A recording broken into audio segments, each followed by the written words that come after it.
Hands touch his eyes, and he makes a complete sajda. And I was so moved by that gesture. And that's why I say my journey to Islam begins in an old synagogue. I must confess, I was probably stoned at that moment. I'm Abdallah Schleifer. I'm an American Muslim. Spent many years as a television journalist. I was a TV journalist for NBC News. I was in Saudi Arabia, and it was during Ramadan, and I was in Medina. I think it was after 9/11, where I was trying to make a point, journalistically, that this is what Islam is all about, not blowing up planes or whatever.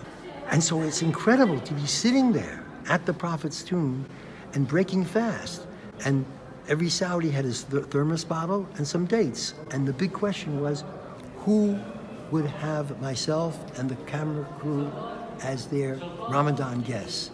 And it was wonderful. And I would say that was probably the most extraordinary Ramadan I ever had. Well, I probably do dhikr Allah more. Astaghfirullah, sallallahu alayhi wa sallam,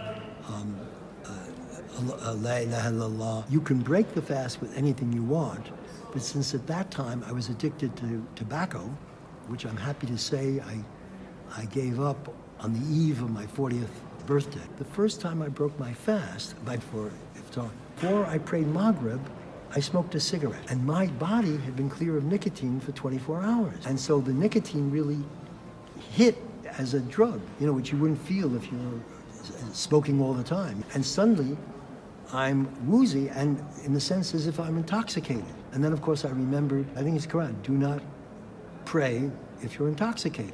I mean, you shouldn't be intoxicated at all, but if you are, don't pray, don't come to the prayer mat intoxicated. So that was an interesting lesson, and that was the first and last time I broke a fast with a cigarette. Please subscribe to Nab's Pack, aka Nabila, because it's very funny.